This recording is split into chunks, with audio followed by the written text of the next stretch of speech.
Presiden Joko Widodo menyinggung bahwa Indonesia memiliki potensi yang sangat besar untuk menggarap hilirisasi rumput laut. Hal ini disinggung Jokowi saat membuka Kongres Ikatan Sarjana Ekonomi Indonesia atau ISE dan Seminar Nasional 2024 di Solo, Jawa Tengah, Kamis 19 September 2024. Menurut dia, selama ini produksi rumput laut belum tersentuh oleh pengelolaan yang baik. Ia membayangkan hilirisasi rumput laut akan menghasilkan banyak produk turunan di Indonesia. Tetapi Bapak Ibu sekalian yang saya hormati, tolong ini betul-betul ISE bisa mendesain rencana dan strateginya.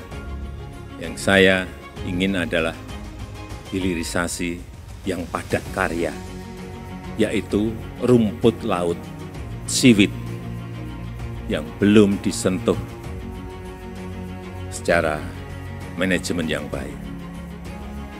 Karena dari sinilah nanti bisa turunannya baik ke pupuk organik, baik ke agar, baik untuk kosmetik, baik untuk tepung, dan juga untuk minyak pesawat terbang sekarang ini bisa dari rumput laut.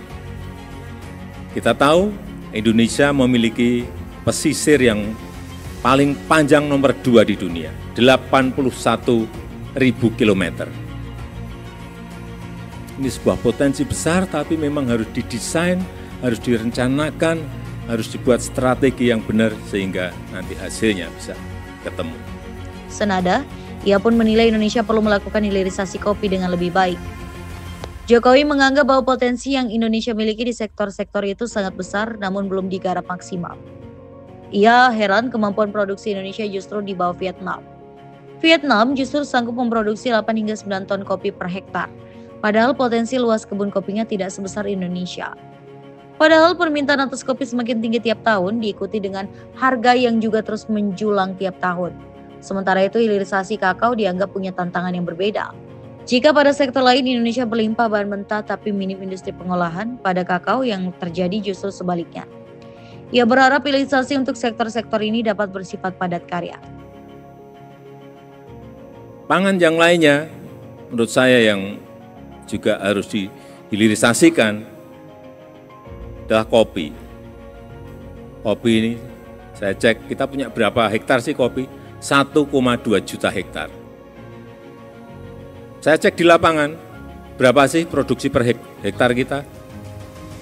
Hanya kurang lebih 2 ton per hektar. 2 lebih sedikit, 2,3, 2,5 per hektar. Padahal Vietnam 1 hektar bisa memproduksi 8 sampai menghasilkan 8 sampai 9 ton per hektar. Jauh sekali, masa kita kalah dengan Vietnam? Ada duluan kita. Permintaan semakin naik, harga semakin naik setiap tahun, tapi tidak pernah kita urus. R&D kita, riset kita lemah di sini. Dan juga kakao. Kakao kita memiliki 1,4 juta hektar. Industrinya ada, tapi bahan mentahnya kakaonya kurang, sehingga kita justru impor. Salah besar lagi.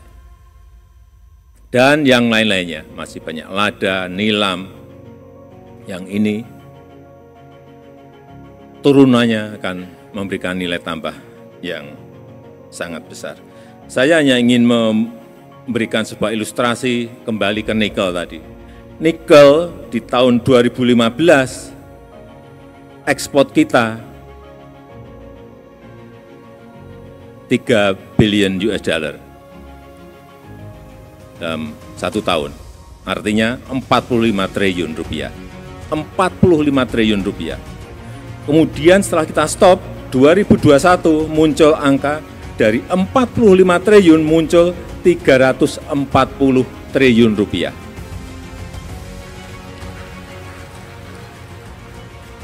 ...2022 muncul 520 triliun rupiah. Dan 2023 muncul angka 520 triliun rupiah. Lompatannya juga